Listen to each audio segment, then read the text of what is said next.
A war of words waging between Birmingham Southern leaders and State Treasurer Young Boozer.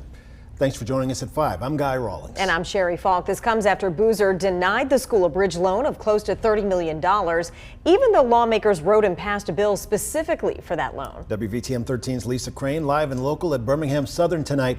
Right now, it seems the future very unclear for that college, Lisa. Yeah, you're right, Guy. You know, everyone here is trying to stay positive, but it has been a very trying time for faculty, students, and their parents. They have been on an emotional roller coaster for months now.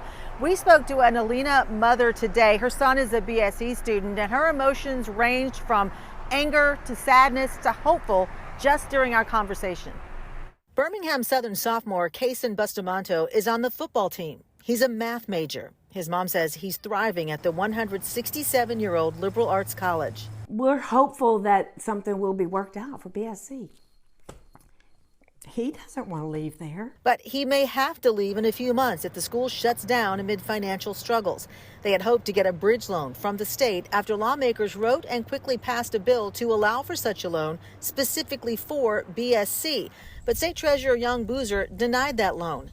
LaFev says she suspects the governor is behind the denial. He is an appointed state treasurer, okay? He is not the only one in control of this issue, in my opinion, okay? We all know who appointed him, and that's who's in control of this situation. No matter who's responsible, there's a chance Kaysen will be attending a different school next semester, not BSC, where he has a full academic scholarship. I'm sure that we can get him in school somewhere. It will be tight, obviously. Whether or not there'll be any scholarship money, I don't know. We're in the older category when it comes to, parents, grandparents. So it's retirement funds for us. Even as the future looks grim for BSC, students, faculty, and parents are not giving up hope. I'm hopeful. I'm praying. Now, the president of BSC says Treasurer Young Boozer acted arbitrarily in denying the school that loan.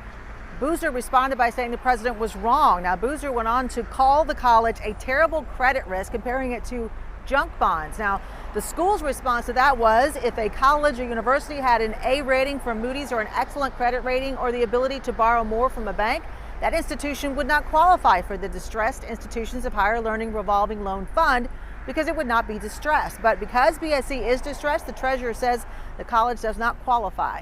Now, the school has been working since being denied that loan to come up with donor funds or other creative ways to keep the doors open. Live in Birmingham, Lisa Crane, WVTM 13.